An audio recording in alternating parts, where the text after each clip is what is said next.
You're listening to CreepGeeks Podcast.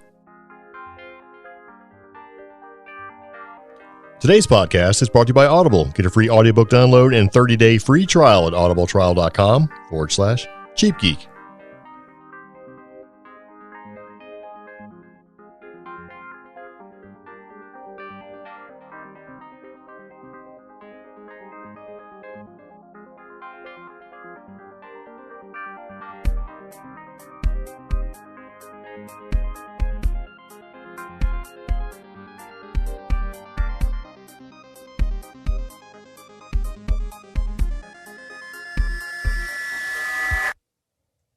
So it begins again. Welcome back to the CreepGeeks Podcast. This is episode number 171. COVID-19 DIY face masks, Captain Crozier, Tom DeLonge, and Waffle House closes? Yeah.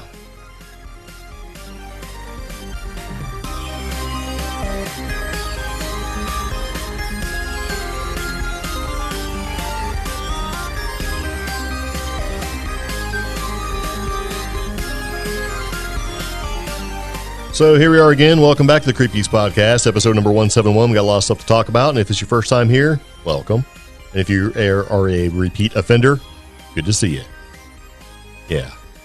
All right, so anyway, here we go. My name is Greg. I'm Omi. And this is the CreepGeeks Podcast, and what we do is we talk about all sorts of stuff that we find to be interesting on the internet. We also do paranormal investigations, encrypted stuff like that, including investigations as well. And when we find stuff that's important to talk about, that's the kind of stuff we put in the podcast. Now, you can actually help us with our podcast. If you find something you think is important, you can actually contact us via a couple different ways and let us know, and we will talk about it on the show. Yes. First way is a phone number. That phone number is going to be 575-208-4025. Yes. And with that phone number, it's a voicemail, so you can just leave a message. And you should probably leave one a little bit longer than, hey, call me. Because some people do that. That's okay. Another way you can actually contact us is through our website. We have a website called CreepGeeks.com. And on our website, there's a contact area. Yeah. That if you click, you can leave us a message there as well. Another way is our Facebook page, which is called CreepGeeks Podcast. CreepGeeks Podcast. I know it's original, right? Yeah. Where you can, interact with us. Or you can join our Facebook group. It's a very lively and active group, and that's pretty easy to find. CreepGeeks Podcast group. What? And you can follow us on Instagrams if you do that kind of thing, and you can leave us a little message there if you want. Or on Twitter, and that's going to be both those, CreepGeeks Pod. Yeah. All right, so moving into it, what we like to do with this particular podcast is tell you a little bit about ourselves, but first let's tell you about where we're broadcasting from. This is where you say we're broadcasting from an underground bunker. Yes. In the mountains of western North Carolina. Yeah, because we're an offbeat news broadcast. Yeah, broadcast. What's the difference these days? I don't even know. Mm-hmm. Maybe it's a lack of listeners. Who knows? Because I'll tell you what, everybody's doing this whole sort of shelter in place, right? Yeah. So all the broadcasters, like the big channels out there, cable channels included, are doing the whole, hey, let's just do our broadcast from like your house. Yeah. Got Jimmy Fallon doing his broadcast from his home. You've got all sorts of people out there. Oh. Doing the whole hey, we're going to have our show from our house, and then you get like the celebrities out there. They're like, everybody shelter in place, and it's so terrible where we are. It's like, you're in a freaking mansion, man. We're in an undisclosed location. Yeah. I will say, unlike some of the crybaby celebrities that are out there, there are some good ones, like John Krasinski from The Office. Yeah. He actually started a little YouTube channel like this week, I think, and it's called like Some Good News. Yeah. And rather than sit there and, oh, boo-hoo, he actually has like a background drawn by his kids, and he tries to talk about the good stuff he's seen on the internet. And I thought that was really nice. It's a pretty short show these days, I would think. Yeah. But he does have his friends on, so like he Skyped or something, or Zoom meeting with like Steve Carell. Ah, very nice. Yeah, so. Yeah. But, I mean, everybody's doing it. Everybody's doing live broadcast and streaming and doing all that stuff. And we would like to do that too, but our internet still sucks. So that's part of what you get when you live in an undisclosed location, deep in an underground bunker kind of a thing. But I did one from the cornfield. Yep. From the cornfield. Cornfield. Yeah, short for quarantine, right? Yeah. So, welcome back to the podcast, or welcome to the podcast. But this is something we've been doing for about 171 different times so far. And we do like to start off our podcast with an interesting random factoid. And this is from Tom DeLonge. who is from the Through the Stars, or is it Through the Stars or To the Stars? To the Stars Academy. To the Stars Academy, right? Yes. Where, anyway, TikTok, or the TikTok, was it TikTok video? Yeah. And all this other stuff. Bought like alien materials, possible metals from a crashed UFO from, I think it was Linda Moulton Howe. He's got like investors and scientists and stuff like that, and a whole like, hey, let's bring out the whole UFO thing and let's put it out there for what it is. And it's been, he was in the news last year quite a bit in the Academy. Actually, I think, anyway, there's a little bit of a story there with this guy. Also was in Blink 182, right? Is it Blink 182 or Blink 181? I don't know. Blink 182. I don't know. You know what? I don't really listen to too much Blink 182's music anymore. Because they're not really around. I think they came back from a concert or did a concert or a show, or they were going to get back together. I'm not really sure. Fun fact, I actually sold a T-shirt signed by one of them on eBay when I was like 23, like when they started to get popular. Really? Yeah. You don't have to stop talking when I'm going to cough. Oh, okay. I got all choked up there. Yeah. Did you make any money? Actually, How much money did you make? Well, I bought the T-shirt for 99 cents because a thrift store did not know what it had, and I resold it for about 55. Nice. That was after the eBay fees. So that's almost the same price as face masks. I know, right? So, all right. So moving back into Tom DeLonge here and the whole Through the Stars Academy or To the Stars Academy, whatever it is, it's funded by people that are way richer than we are. Mm-hmm. And allegedly is forwarding the whole UFO thing and disclosure, amongst other things. Yeah. Evidently, he said he saw a UFO off the California coast and he recorded the whole thing. And if you are like kind of put UFOs and disclosure and all that stuff to the forefront so that everybody in the world would know, where do you post it? Instagram. Yeah, there you go. Instagram. Because, hey, I'm just saying, if I happen to run across UFO and got some footage of it off the coast of California or whatever, if I seen it, I'm going to put it on Instagram where everybody can see it. I'm not going to contact the news. No. National news. Press release or anything like that. Nope. Going to put it up on Instagram. Or HD format on YouTube even. Yeah. Actually, to be honest, what I would really do would be try to make a TikTok out of it. Like a little TikTok video. See if it has anything to do. So hashtag for your page. That's right. And the article itself is an iHeartRadio link. I actually found it on a couple other places too. Well, the first one, the one that's most popular and the one that we include in our podcast, because everything we talk about in podcast notes and links and things like that are available on our website. So when we go to, publish everything and we put it out there and we send it to CreepGeeks.com, anything we talked about as far as links go and contact information and stuff is there. So you can actually go there if you want, CreepGeeks.com, and click and follow it. So the article goes like this. Quarantine didn't stop Tom DeLonge from rushing down the beach Tuesday night, March 31st, right? Yeah. After a friend spotted a UAP, unidentified aerial phenomenon, off the coast near Angels and Airwaves, frontman's house. Oh, yeah. That's the group he's in now. Yeah. Yeah. And it's like, after studying it from his balcony, Tom DeLonge and his girlfriend, Marie, hopped in a car, headed down to the abandoned beach, where they gazed at the sky for hours. And he was able to catch some footage of the bright light in the dark sky, and he shared it with his Instagram followers, along with a detailed description of what he saw. Oh. Yeah. So what he said was, so last night I got a text from somebody that was there, right? And said that there was a UAP right off the beach where he lived. And so he ran to the balcony. He saw it split into two pieces and basically raised vertically. So he grabbed Marie, jumped in his truck, and went straight to the beach. And we were the only ones on the beach last night as this light disappeared, reappeared, broke into three pieces, then stacked vertically with one little red dot flying around the top, and then disappeared for the rest of the evening. Okay. Yeah. So he says the video doesn't show much because we were up quite late watching the light dance about a half mile off the beach. It was huge. It was fiery orange. And of course I called Lou Elizondo, who made, he's in TTSA. And he's like, as I was there, and he was telling me that these things, telling me of these things I was supposed to do with the location, geographic details, weather, altitude, distance, etc. Mm-hmm. He said, of course, I was completely worthless when it came to those details. But yes, big deal last night in Encinitas, California. And Lou immediately checked, and there were no flights in the area except for the one he had his eyes on the entire time. No military, no boats, and a bunch of hovering lights that were stacking on top of each other. Wild. Who knows? Yeah. Okay. So if you click on the video and play it, it looks like a fuzzy ball. Yes. And then it sort of changes colors maybe a little bit, right? And that's basically about it. It doesn't really do anything that makes me go, wow, that's a UFO. It looks like a little fuzzy ball of light. Which is funny because all this week, if you look at certain astronomical blogs and websites, they say that Jupiter and Venus are both supposed to be very visible right now. Well, see, that's just it. You can't even tell. Like, there's no reference point. There's no, like, let me show you the water. Yeah. You know, like the beach, the sand, the water, and then pan up to it or anything like that. It's just basically a fuzzy little light there's no focus to it, and that's there. A critique I have, and I don't know if it's because of, you know, the aspiring photographer that I am or just in general.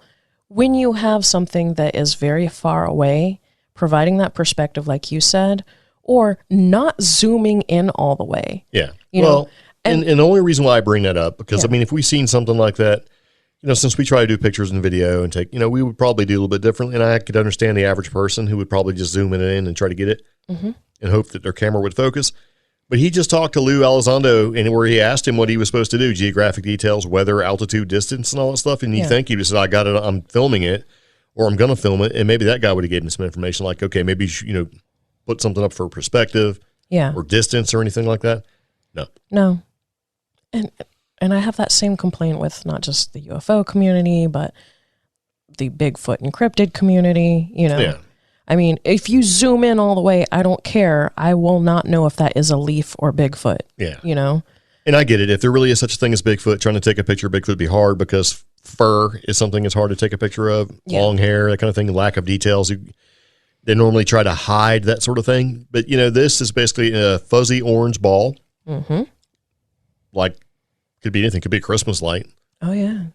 Just in the middle of the frame there. But with the splitting that he described, we've gotten reports of that, like especially off the coast of Virginia and North Carolina, and it's usually a military grade flare. Yeah, it could be. I mean, it could be a number of things it could be, but at the same time, we'll never know. But anyway, according to our random, interesting sort of factoid, he said he's seen a UFO and he recorded the whole thing. Yeah. The sub-factoid is Tom DeLonge has an Instagram. Yep. And, you know, hey, there you go. That's just something we put in there because if you follow any of this UFO stuff at all, big news last year with the whole through the stars, through the whatever it is, Academy and him and Tic Tac video and Lou Elizondo and, you know, full disclosure and all this sort of thing. But still, I have a little bit of an issue. If you're going to do full disclosure and that's part of your gig, man, why would you put it up on Instagram instead of maybe putting it somewhere?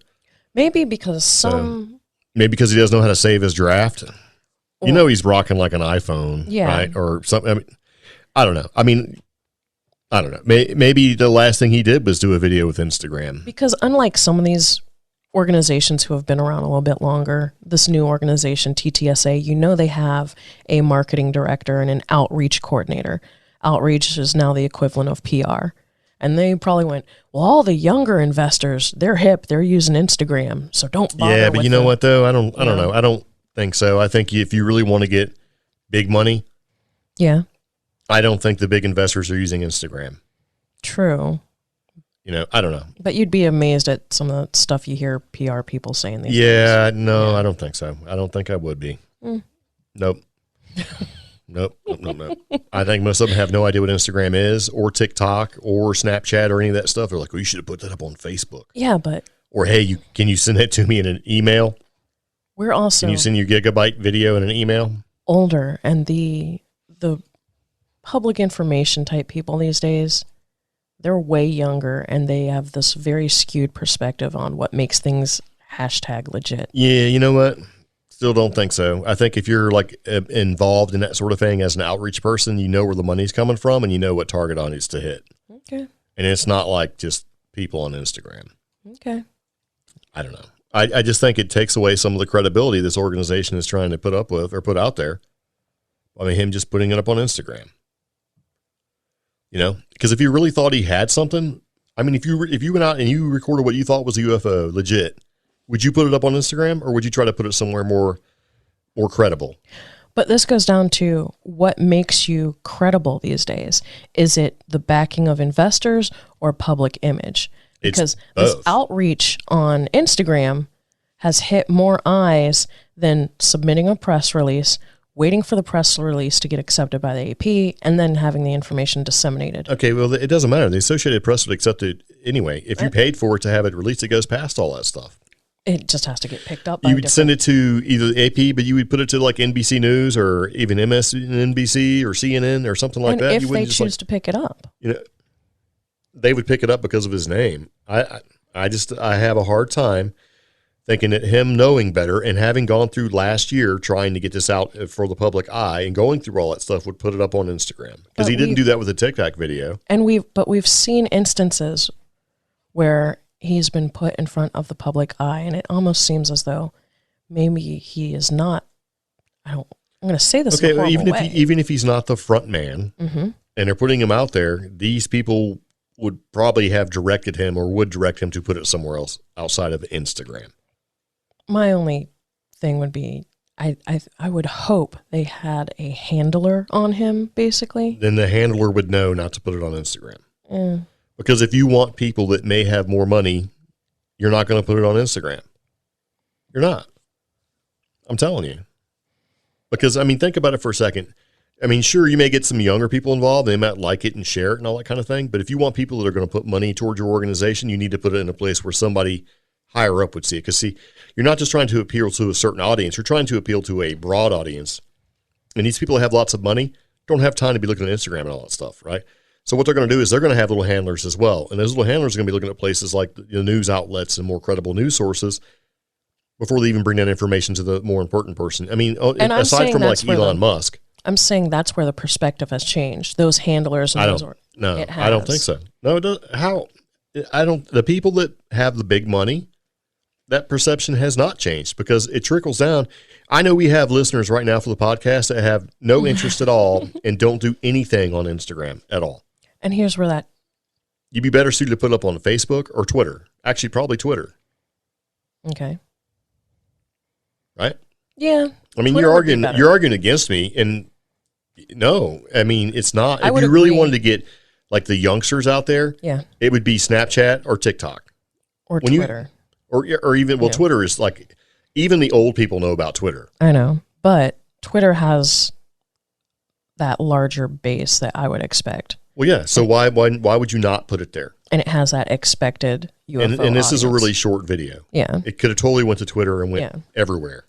Yeah. But it didn't. He put it up on Instagram. So I have a hard time looking at that fuzzy orange blurry dot and thinking anything of it, and the fact that it's on Instagram. And if you've got all that money and you don't have an Instagram account, you can't even see it, because when you click on it, unless it's coming off a website, you're not going to be able to see it. Yeah. Because it's going to go, oh, you need to go ahead and sign in with Instagram. I mean, I would agree definitely that Twitter, but I think that the perspective as far as reaching that wider audience, which in turn equals investors, I think the perspective has changed. And a good example of that would be... Yeah, okay. I know what you're going to say. And all I'm saying is if that's the case, then you don't just put it on Instagram. You put it everywhere. Yeah. You spread the wealth, and it didn't happen. Yeah, and they're not saying that he hit, share to Twitter, share to Tumblr, share to whatever, Yeah, but when you Google it, the first thing you come up with you come up with iHeartRadio, and then you come up with go to Instagram. So anyway, we've spent too much time talking about Tom DeLonge and the Through the Stars or To the Stars Academy, which honestly I don't really know what they're all about. Their mission statement and some of the stuff they do don't necessarily align. And honestly, I think that they want to make sure they got money. And I don't think this is probably the way they wanted to go about it. Seriously. I mean, it's like, no, okay. Yeah. And, the perception may have changed or whatever, but for their organization, which is primarily made up of old people, this was not the way to go about getting that information out there.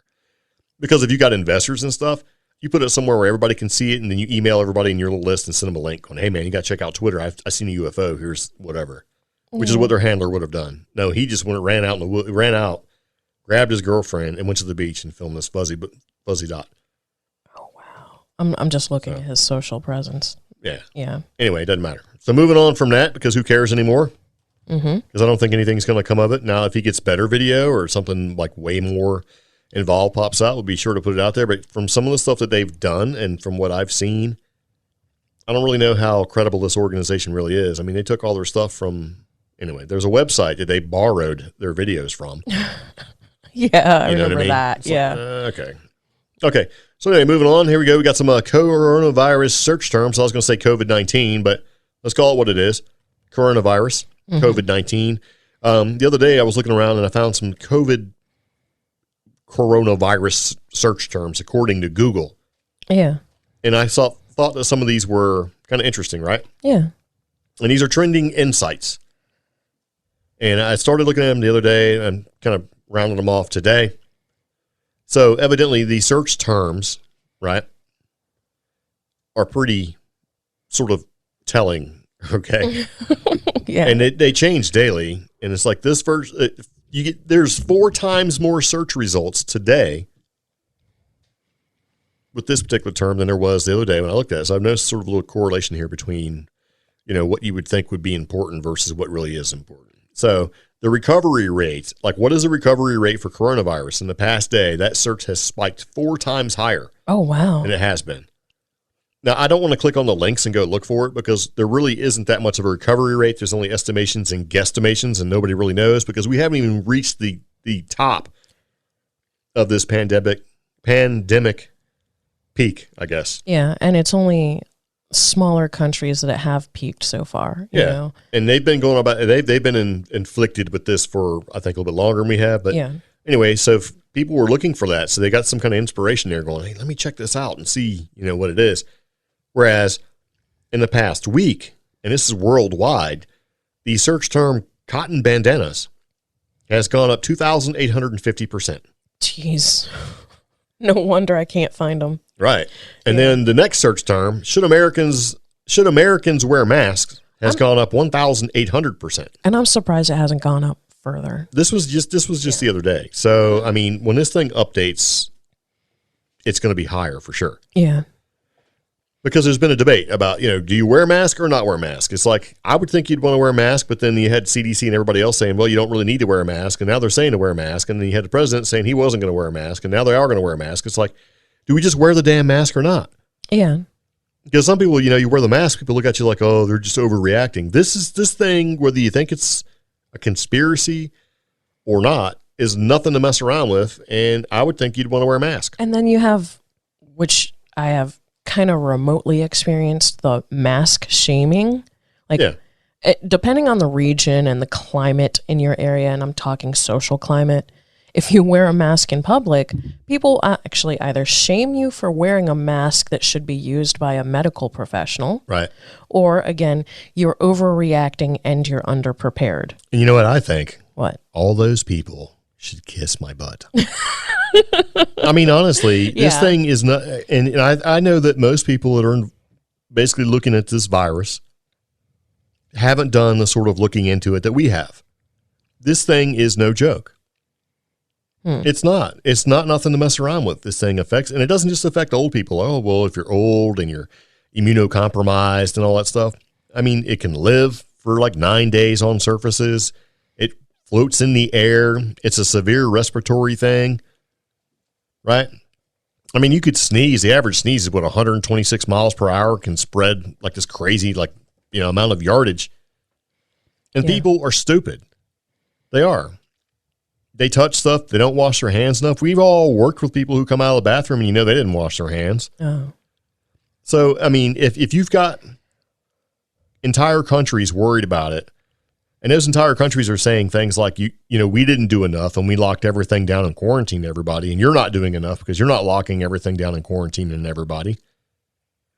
Whether you think it's a conspiracy or if you don't think it's a real thing or not, this thing is a thing, and it's taking people out. By the way, and since I don't trust people, I am more than happy to stay on our compound. Instead of 9 days, we're going to say 3 hours in the air, 4 hours on copper, 24 hours on cardboard, and 72 approximate hours on plastic and stainless steel. Yeah, I don't believe that. I think it's longer than that because that's like the average for flu. Yeah. And, you know, why were some people saying up to 9 to 14 days, depending on what it is? Either way, man, it's garbage. Okay. Oh, and you know what else reaches an all-time high search? What? Meditation. Yeah. So I guess if you're all locked in your house or whatever and you can't go out and do things because you've been quarantined, maybe you should learn how to meditate. Yeah. But I just thought those search terms were kind of crazy. I'm like, what? And then, you know, there's another search term we'll talk about in just a second. Yeah.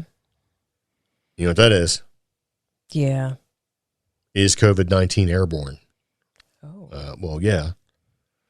But anyway, I thought that was kind of a weird thing. I'm like, okay, so I want to put some of the search terms out there that I happen to notice were, you know, kind of interesting, or at least I thought, especially when you're like, oh, yeah, that search term has gone up 2,850%. But what people really want to know, right? Yeah. Is when my stimulus check is coming.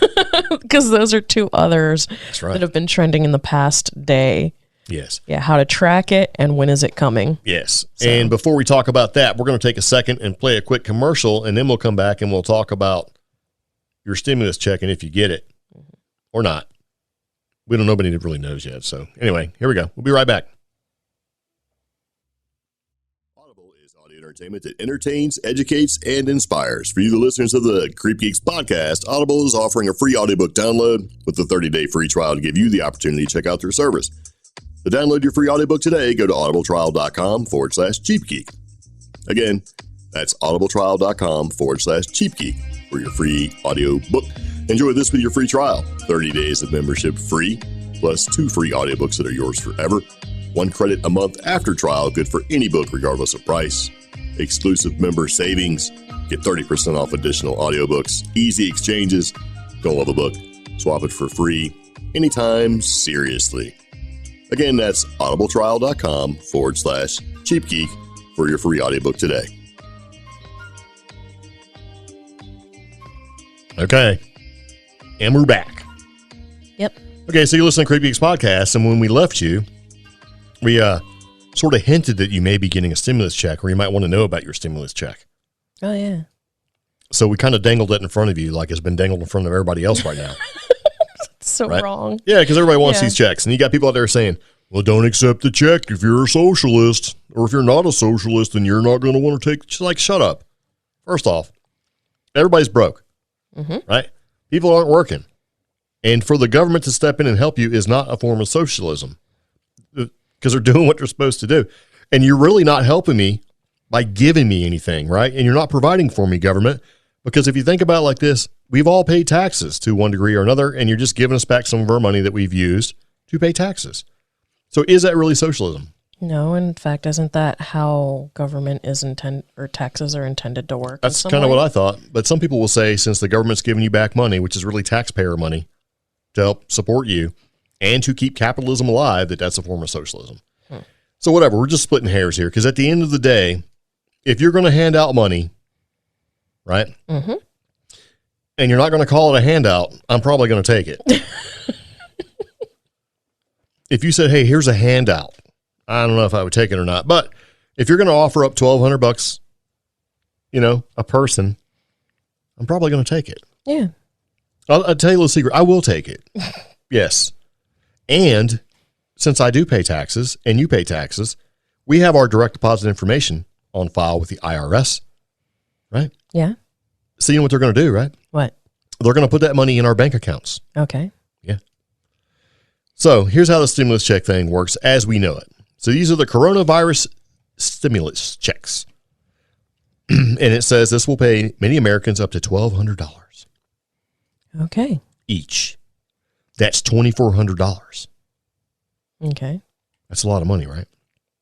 And this is part of the $2 trillion stimulus package from the U.S. government. See, they're not calling it a handout. They're calling it stimulus. Okay. Because what they want you to do is go out and buy stuff. And chances are, if you haven't worked in a month because you've been in quarantine or whatever else is happening right now in your particular state, and you know you're considered non-essential, you probably haven't made any money, so you might be looking forward to this. You know what I mean?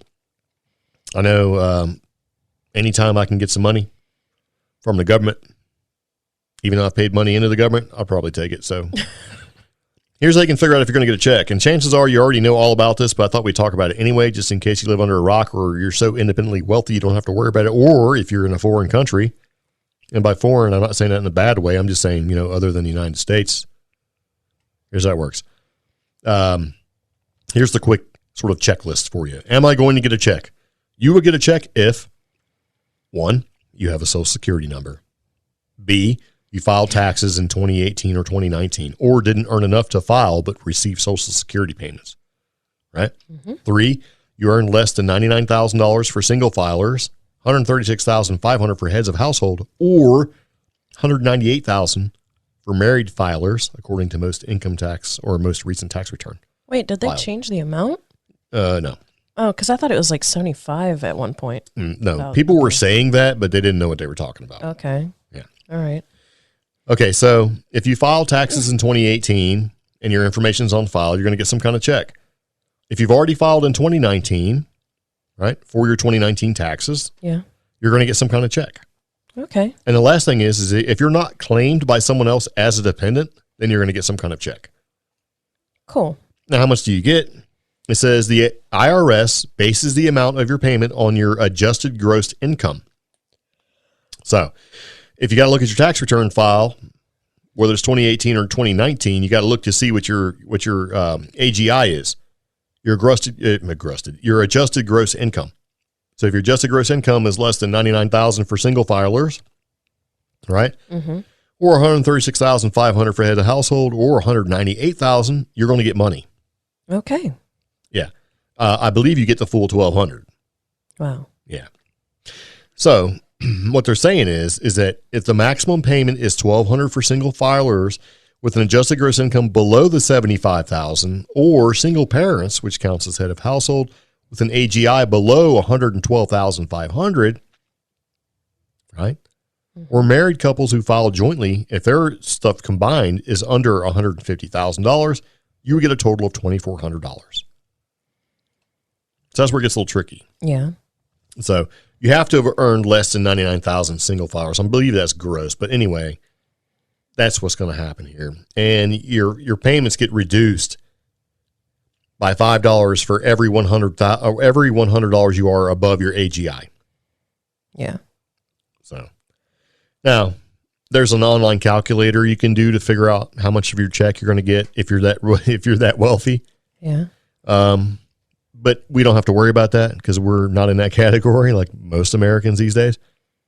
So, but what they do say is, you got to have a Social Security number and you have to have filed taxes or be on file from 2018, 2019. Social Security people that receive payments we're worried about, but no, they'll get something too. So. Oh, I like this last thing or near the end. I got a phone call, email, or Facebook message about my check. Should I answer? No. And because we've actually already seen this happen locally in the news, and it's laughable, but it's also incredibly sad because especially here in rural areas, heck, even in New Mexico. Or old people. Yeah. In New Mexico is happening to neighbors of ours, you know? But do not answer phone calls, emails, or Facebook messages. The U.S. government does not call you, doesn't email you, doesn't Facebook message you, or contact you. If you owe the IRS money, they don't call you. Yeah. So don't fall for it. The one thing, and I cannot stress this enough because it's been stressed in major news for the past 2 years since scams have gotten worse and worse, the IRS generally gets in contact with taxpayers through snail mail. Yeah, they mail you a registered letter. Okay, so if there is any type of problem or issue, you're going to get a letter. Yeah. So do not fall for the Facebook scams or anything else. There's no online form you can fill out to get your stuff faster at this time that I know of, the time of this podcast.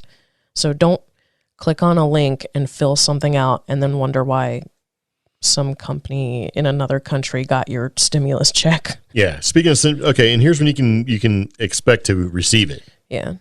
It said the payment should be received or deposited if you use direct deposit mid-April. If you haven't if you haven't used or set up direct deposit with the federal government, it can take much longer, up to 5 months. Right? Yeah.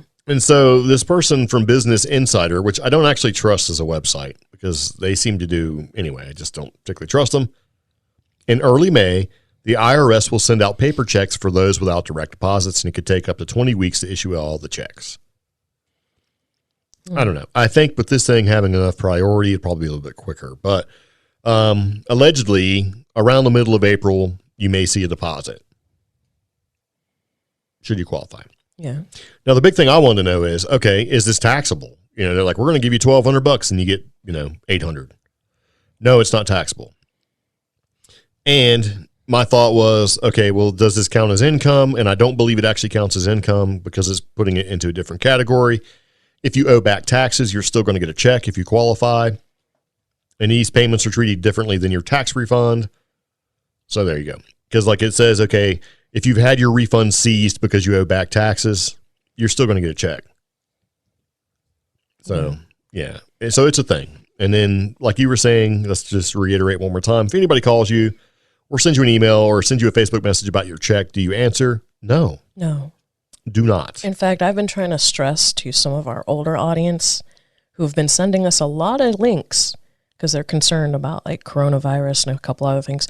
Do not even click on these messages because some of these messages are so bad that they can do malicious stuff. Right. So just if you get a message from somebody you don't recognize and you just don't feel comfortable, don't proceed to click and go any further. Okay? Yeah. And what if I get my check and it's too big? And it says you don't need to do anything. Yeah. Technically, this payment is a tax credit, and a tax credit reduces your tax bill basically on a dollar-for-dollar basis. Yeah. So there you go. It's one of the last steps in calculating your annual tax liability, and you can be claimed regardless of whether you itemize your deductions or not. So, yeah. So, and this is a good part too. There aren't any clawback provisions outlined in the law, so you wouldn't be expected to repay any of the money if you wind up getting up too much. So, IRS, if you make a mistake and you send me $12,000, I'm going to send you a link to this article saying I don't have to pay it back. So now on the other side of that, what if you get a check and it's too small because maybe your situation has changed or whatever, your information was wrong and your, whatever. Your tax information was incorrect or direct deposited, whatever. It says if you should have gotten a check and you didn't, right? Mm-hmm. Then you're probably going to have to get a hold of somebody. Or if you got a check and it's too low, then you're probably going to need to get a hold of somebody. Because they probably didn't know something important, like you had a kid or whatever. Your situation changed since your last tax filing. So it's that. But I thought we should probably put some of that information out there because everybody was talking about it. And we talked about it. Yeah. It's like, oh. And there's all sorts of these articles out these days, like, what should you do with your stimulus money? And people are like, I'm going to do this, and I'm going to invest it, and I'm going to do all that. I'm like, you're kind of missing the point. The stimulus paying is to pay bills. Pay some bills. Yeah. I'm going to pay my rents. That kind of thing. Yeah. Yeah. Maybe stock up on some toilet paper. Yeah. Yeah. I don't know. And, yeah, some states are doing a thing where people's mortgage payments and rent payments are being put to the point where if you can't pay, you shouldn't be evicted, and they're suspending evictions and things like that. I don't know. If you are having problems paying your mortgage, check your bank. Yep. If you have something like that going on. Another good place would be. Because your bank, you'd be surprised, right? Yeah. There's a lot of companies out there that are doing all sorts of things like suspending payments for 90 days.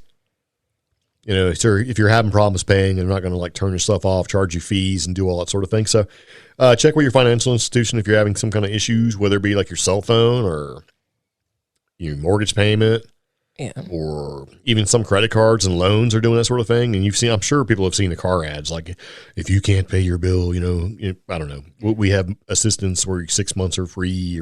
And another good place to check if you're somebody who, you don't own your home, you rent, or, you have a lot of utility bills, check the CDC website for your particular state, because on top of COVID updates, for some reason, many CDC websites for individual states are also posting state of emergency statements from the governor and things like that.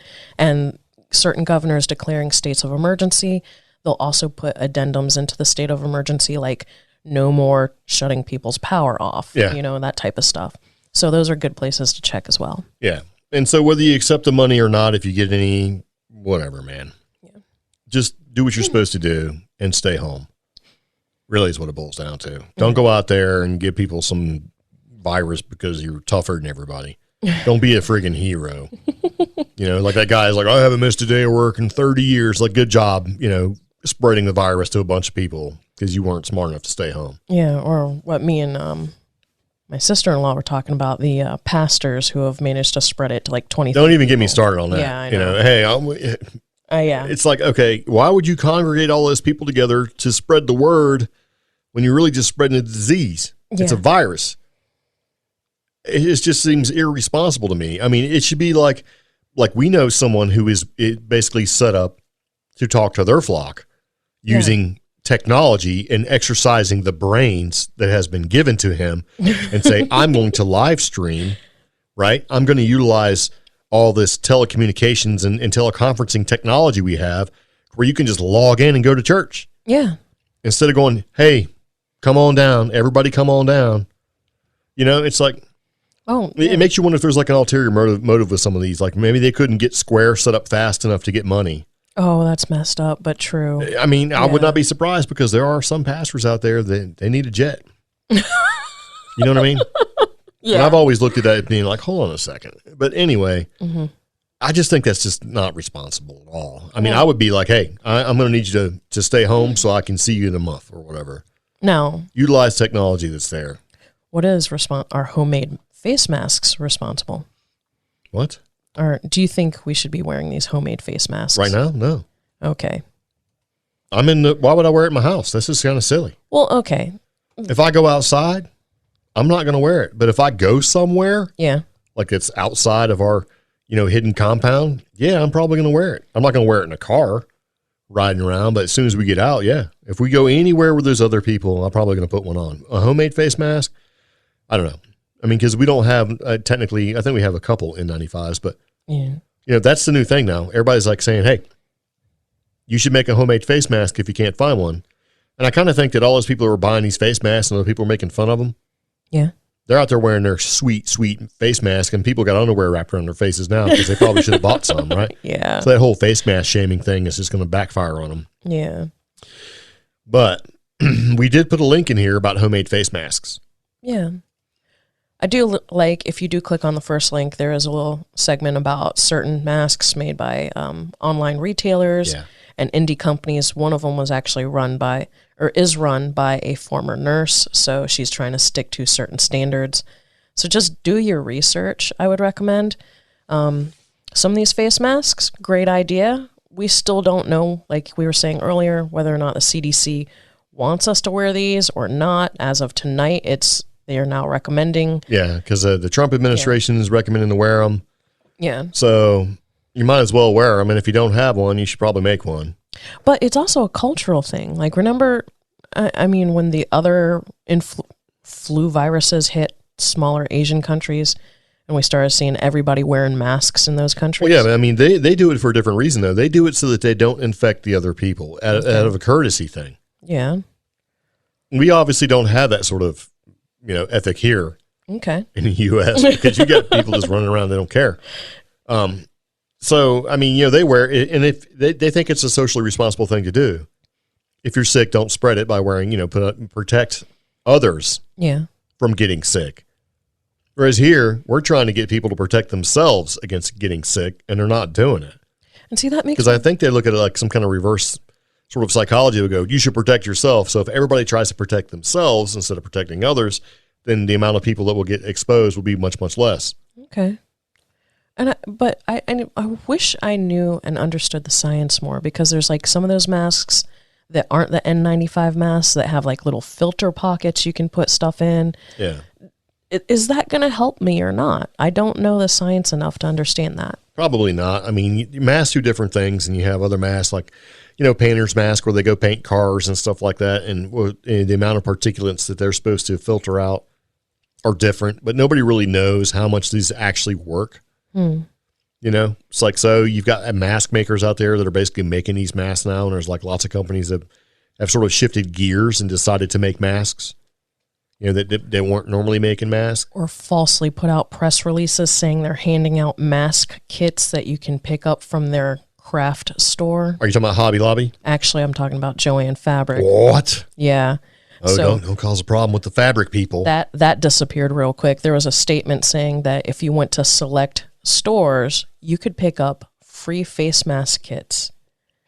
When in truth, it came back really quick that people were showing up at the stores as soon as they opened and like, yeah, we don't have any masks. Like, what are you talking about? Yeah, or, yeah, we got 10. So that led into this big, giant online debacle about these craft stores, specifically Hobby Lobby, who were staying open despite orders to close non-essential businesses through the claims that, you know, we're essential because you can buy fabric for making masks, you can buy hobbies to homeschool and teach your kids. And when those statements did not work, and places like Ohio said, no, you're not essential, close down, a vision from God in a dream made them state that they were essential to the public, and they silently reopened their stores despite these stay-at-home orders and states of emergency. You know, and now they've been completely shamed into closing. Well, they should close, because who had the vision? I mean, whatever, regardless whether you have visions or not, this thing is still nothing to mess around with. You know, I don't know. I just think it's stuff like that's irresponsible. That goes back to, let's just go ahead and disregard what's been put out there and let's all congregate together. And then you're freaking shocked when people get sick. Yeah. You know? Like, I can't believe it. And then to say stupid things like, it just goes back to, anyway. And then to, you know, turn around and have people exposed, it just creates unnecessary risks. And I think a lot of these people that speak out of turn with this sort of thing, like by saying, hey, I'll protect you, have not done the due diligence. They haven't done the research and looked at it. I mean, if you look at it from a scientific perspective, this thing is nasty. Mm-hmm. And if you look at it from a conspiratorial perspective, it's just as nasty, right? Because you might fit into that demographic that conspiracy-wise is supposed to take care of. At the end of the day, you have the entire world who is worried about this thing. So whether it's a conspiracy or not, it has some real risks to it. And why would you unnecessarily place your people in your charge at risk? Because, you know what I mean? I think that just, it sort of, to me, is like if I was responsible for a flock or whatever, I would try to protect that flock. And I don't think you're protecting them by exposing them to unnecessary risk or harm. And see, this is where the manipulation of religious or spiritual beliefs really comes into play, because they tried to say that whole give guard and protect or whatever. Yeah. And it was like some sort of Christian line along the lines of stand guard in the face of the hard times ahead of us. So they were forcing their employees to stay and work in a sense that they were doing a godly duty. You know, okay, so then you have to look to the person who's giving you that order. Does that person have to face? I don't know. Yeah. And see, I have a hard time with all that stuff because I used to be in the military and it was a little bit of a different thing, right? Yeah. I don't know. We're not going to go too deep down that rabbit hole other than to, you know, hey, I think it's stupid. Other than effective Friday, April 3rd at 8 p.m., Hobby Lobby posted on its website, the stores will now remain closed until further notice. That's probably a good thing. Employees have been furloughed without pay.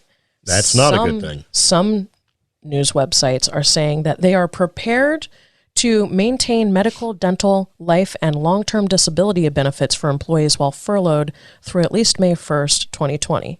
Okay. However, some employees are stating less than 5% of Hobby Lobby has any of those benefits. You know, I'm not really a crafty person. And, you know, they have had issues in the past, and they can believe what they believe, and I'm all about that. Yeah.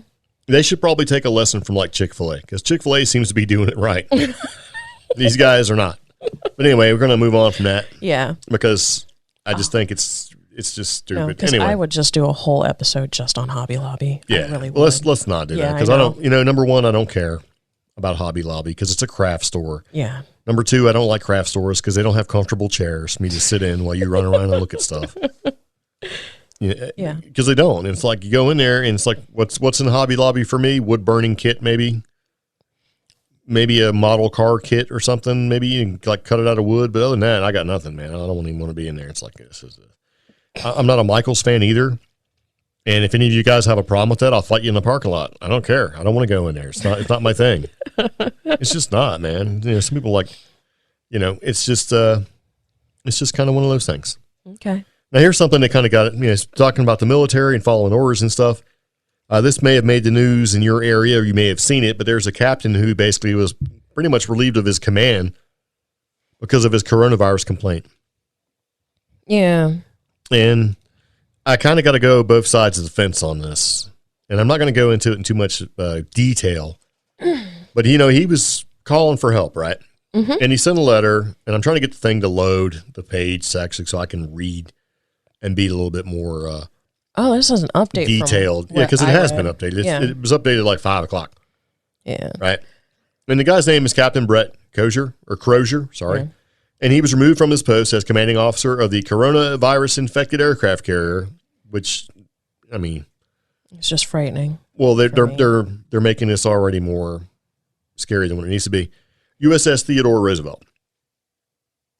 Mm-hmm. So he was relieved of command, and that the acting naval secretary, Thomas Modley, intends for Crozier to be reassigned rather than dismissed from the Navy. I'm going to say right now, I think that maybe the Navy overreacted a little bit and relieved him that quickly.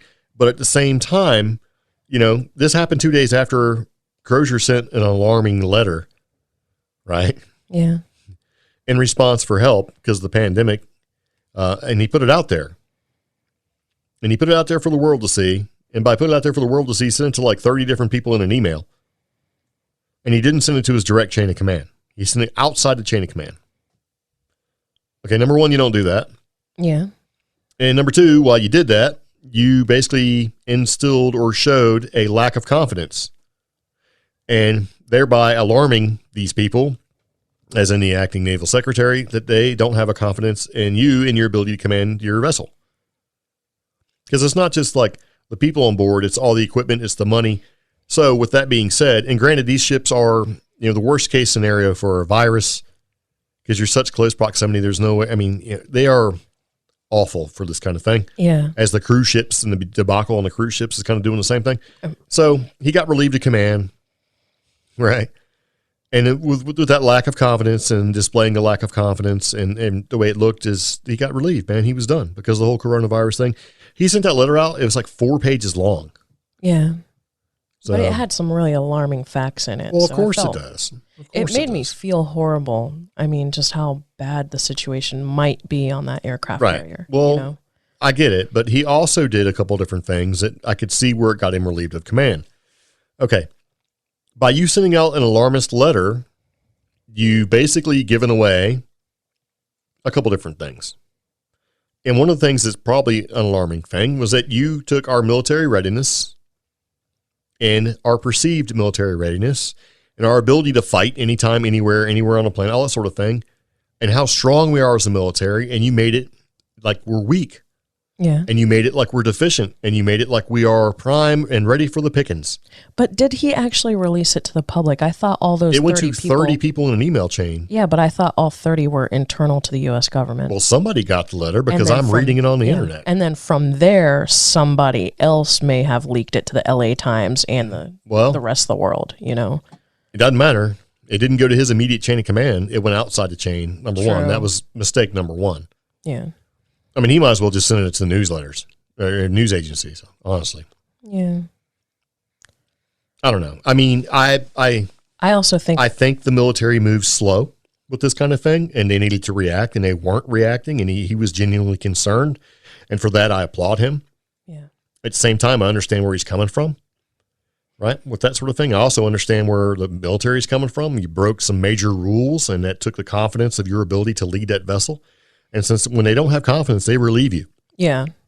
And with the events of the past, with military vessels running into stuff that happened like all last year and people died, that kind of thing, they react quickly. Yeah.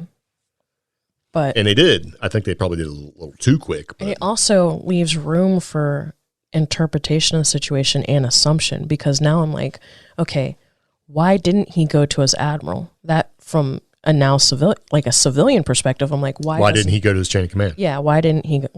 Is there something else going on? He probably brought it up to him. He probably just kept getting shot down. Yeah. Or, probably got told to not worry about it. I mean, the military is kind of weird like that. A lot of times stuff that should be taken care of and addressed gets stopped at the level above you. And there's not a whole lot you can do. And the fact that he knew, I mean, when you do a letter like this and you send it off, you're placing your career in the trash can. Yeah. If he's that worried about it to place his career in the trash can, then there is definitely and obviously something that needs to happen or need to be done.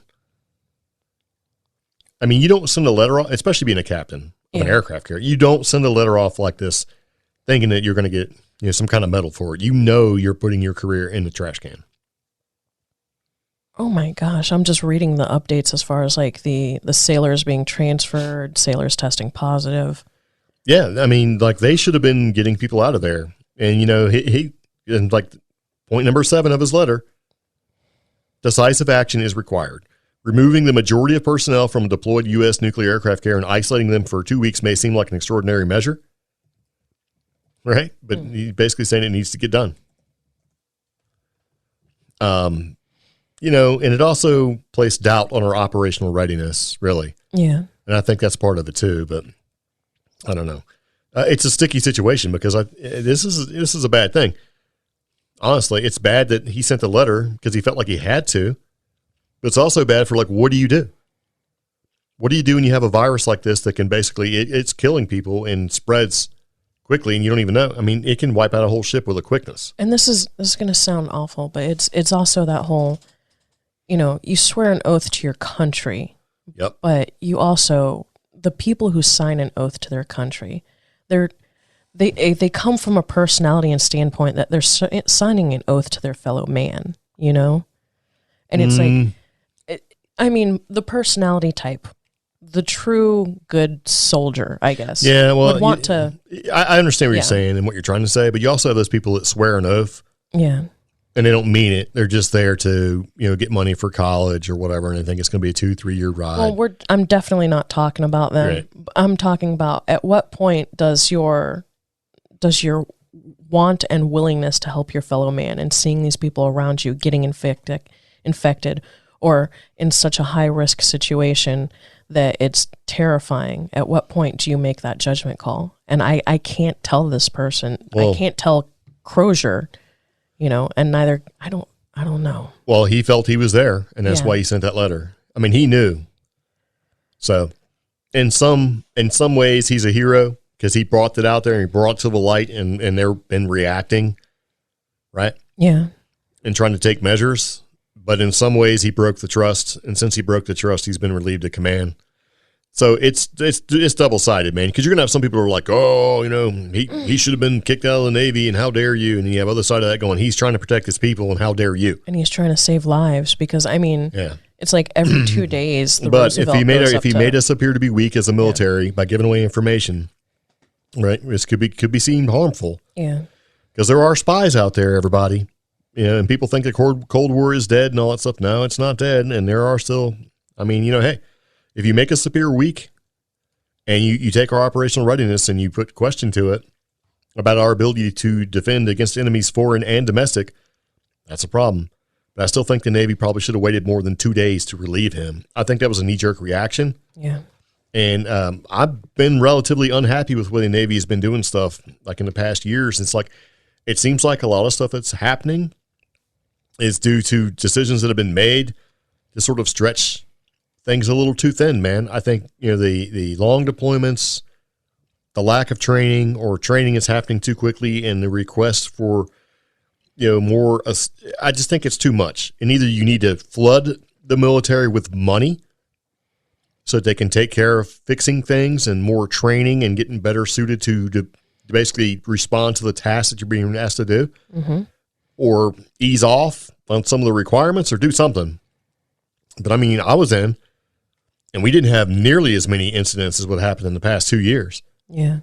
And we did a lot, man. And we had the whole, it seems like there's things that need to happen, need to change. And maybe this is one of the ways that makes it happen and change. Because you got a captain of an aircraft carrier saying, look, man, we need help stuff's going on here and you're not helping me. And what do we need to do? And I think you need to be aware of how bad it really is. Yeah. They send it outside the chain of command. It just tells me that, things are screwed up where they shouldn't be screwed up. I don't think he's like an alarmist. No. So either way, the Navy needs to do better. And if you're in the Navy, you know what I'm talking about. And if you disagree, I don't care. I don't. I did my time, man. I know. I know the experiences I had, and just from the outside looking in, I mean, come on, man. They couldn't even figure out uniforms for a long time. I know. It's like, we're going to make changes, and the first thing we're going to do is we're going to change your appearance because that changes the infrastructure. In other words, if we look pretty, everything is great. And I don't like that. I'd rather have a ship out there that's, well repaired and fixed and maybe looks a little dingy on the outside that can do the job than having one that looks super pretty and can't get underway at all. And I seen that shift when I was in the military where people showed up, right, on the ship, new captains and stuff. And the first thing they did was micromanage everything and make everything look pretty. Because that way it looks like it's an amazing, well-run thing, and it really wasn't. And you see other ships that were doing the job, doing it well, or maybe looked at a little bit differently because they weren't super shiny and spiffy. Yeah. It happens with businesses too. Yeah. Like, oh, look how amazing it is. And then you hear the horror stories from the inside. It looks super pretty on the outside, falling apart on the inside. Anyway, we're going to move on from that. But whether you think he's a hero or not, he's definitely in the news for that sort of thing. And I found that kind of troubling. This whole thing, man, is no joke. Yeah. You know what else is not a joke? What? There was one place that you could always count on to be open, even during like disasters and stuff. Hurricanes. Yeah. Yeah. And it freaking closed. I know. That's Waffle House. Yeah. And people may laugh, but no. I mean, the FEMA calls places to find out, and they call Waffle House to find out if it's safe. FEMA. Yeah. You know what I mean? Yeah. Big storm. People dying, a tornado, all this crazy stuff. And if FEMA wants to know if it's safe, they call Waffle House. And if Waffle House is open, then they show up. Isn't that crazy? Yeah. Because they don't close. They're like, you know what? We're not closing. And it's called the Waffle House Index. Right. But it's actually called something else. I'm trying to remember what it was actually it's called. an index where they basically have businesses that they contact to see how things really are. Yeah. Because they generally don't close. But Waffle House was on that list. Yeah. And we actually talked about that a while ago, about the fact that, when things are down and things are looking rough, you just call Waffle House. If they're open, it's going to be okay. Yeah. But, hey. Oh, wow. The term was coined in 2011 following the 2011 Joplin tornado. Yep. During which the 2 Waffle House restaurants in Joplin had remained open. Yep. Wow. But it's for real. They have their own index too. Yeah. Yeah. And it's like, basically the chain is known for having its own Waffle House index, and it uses it during natural disasters to assess damage. If a store is closed, it's likely in an area with significant damage. Right? Mm-hmm. And they also had like a hashtag was going around for them. It says in various social media posts, the chain featured a map showing 418 closed restaurants. Yeah. While another 1,574 remained open. And it got updated a couple of days ago because originally this article said 365. Yeah, now it's up to like 418. It's probably even higher now. It is. But whenever you see the hashtag Waffle House Index Red, that means they're closed. Yeah. Yeah, so when they started closing down Waffle Houses, that's when I was like, whoa, man, there is something to this for sure. I mean, can you? Yep. You can't even go to a Waffle House and get a cup of coffee right now. Nope. But you can get a carry-out. I'm sure they'll bring you a to-go cup. Yeah. Yeah. And so Waffle House had noted earlier in their social media post its locations that were still open for carry-out, as many restaurants across the country were shut down as far as your dine-in options to help curb the spread of COVID-19. Yeah. And so, they're open for, I guess, delivery, or not delivery, you can go pick it up, but curbside service. But man, they were, when they put out that they were closing, there were like 418 of them closed. I was like, holy moly, man, this thing is no joke. I got to complain about that whole curbside and delivery. We're watching all these commercials we're expanding our delivery options and curbsides and all this stuff, but we live so far rural that none of those options are available. Yep. You have to drive. Yeah. So. I'm kind of mad. It's like, are you essential? It's essential that I get some Waffle House, please. It's essential that I get a waffle. Yeah. It's like, I need a pancake. I think IHOP delivers. And it's like Taco Bell is like doing this delivery thing now. You have to order up to $12 worth of Taco Bell, and they'll deliver. So you got to feed 2 families? Yeah, you're going to bring like 16 sacks of Taco Bell in there. And yeah. Yeah. So, but yeah, it's serious business, man. I was like, that's something. So whether you think this thing is, and you know what, and as we've gone out and done some ghost investigations and stuff, one of the things that you look forward to is going somewhere afterwards to eat. Yeah. And Waffle House was like in this area, they're everywhere. And we're in, undisclosed location in Western North Carolina. Oh, I have a funny story about that. So this is how badly, or how, I don't know, how determined, that's a good word, Waffle House is. A friend of mine was traveling from one state to another. Yeah. Very late at night, saw Waffle House. They were tired, so technically they just wanted to get off the road for a little bit. She stopped to go get some coffee and a waffle only. She pulls up. The restaurant still has people in it, and it's open. And they're like, we just want to let you know our water has been shut off for 3 hours. We can take your order, and we can get you some stuff, but we don't got no water. Yes. But they're open. Yes. They have no water, but they're open. Yes. Hurricane Isabel knocked power out in Virginia for a while. Yeah. Like 2 days in, we went to Waffle House. Because they were open. They were crazy busy too, but they were open.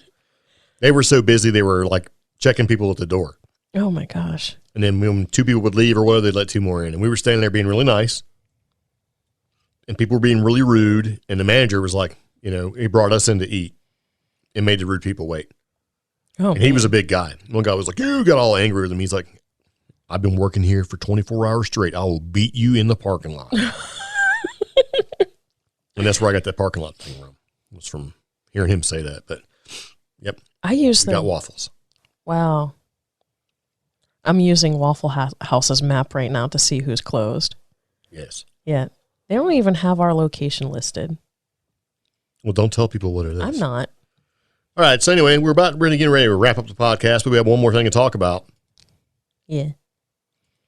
Okay. Whether you like Dave Grohl or not from the Foo-Fighters, he reported that he had a paranormal experience. Oh. Yeah. And Dave Grohl has been doing all sorts of stuff, man. He's been doing telling little stories on this internet thing. I don't know. We can't really see it. He's been doing like little shows, like singing songs and stuff like that. But one of the things he talked about is that they were recording a new album. I don't know what album it was. And it was in a house in Encino. Mm-hmm. And they were having all sorts of weird problems and stuff. And he said, that they had like sound issues where some of the sound recording equipment had been messed with and things like that. And they were thinking that somebody was messing around, like it was studio, right? Mm-hmm. Like their guitars would be out of tune. Recorded tracks that they'd done the day before were like erased, Oh, wow. And recorded weird stuff. And he kind of went in and he basically told them, and this was a recent experience, like their most recent experience doing their latest album. Like I said, with the guitars being detuned, and they were thinking things like, okay, maybe it's a string issue, maybe it's old, maybe the humidity, that kind of thing. Mm-hmm. But things kept getting stranger. Like they would set a setting on the board, right? Yeah. And they'd all go back to 0. And they'd open up their Pro Tools session to see what tracks, and they would be missing. There were some tracks that were put on there that they didn't put on there.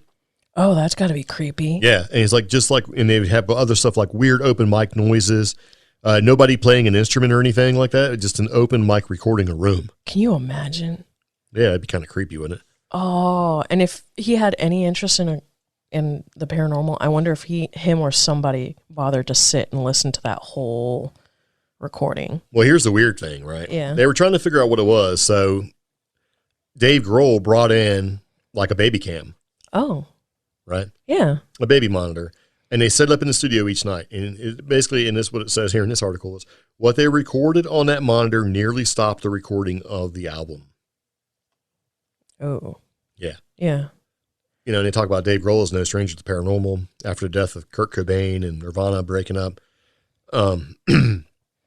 He recorded an album of original songs, and he played all the instruments themselves. And he was looking for a band name to record his identity, or to hide his identity. He came up with Foo-Fighters, that kind of thing.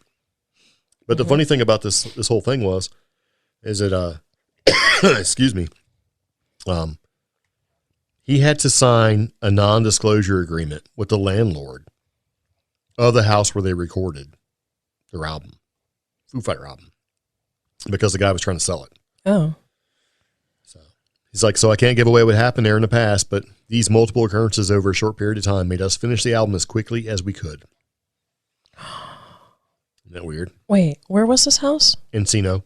Okay. So that goes to like American Horror Story and things like that. Where Wait. Do you know what the name of his record label is? Yes. What? Roswell Records. And the name of his film company is? That I didn't know, but it's Roswell Films. Yeah. So, like American Horror Story, I think the first one takes place in like California or something. Apparently there are very, very strict laws about disclosing whether or not a house has A, paranormal activity, yes, B, high strangeness. Apparently yes, that one was recently added. And murders. Yeah, and murders, of course. Yep. Yeah. So if this dude was trying to sell, it may never get disclosed unless it's only disclosed to the buyer, and then the buyer makes a decision to disclose it. Yes. Man, now I really want to know. I really want to know what happened. I just want to hear the recording. Yeah. Of, what was on the baby monitor. Yeah. So, I don't know, man.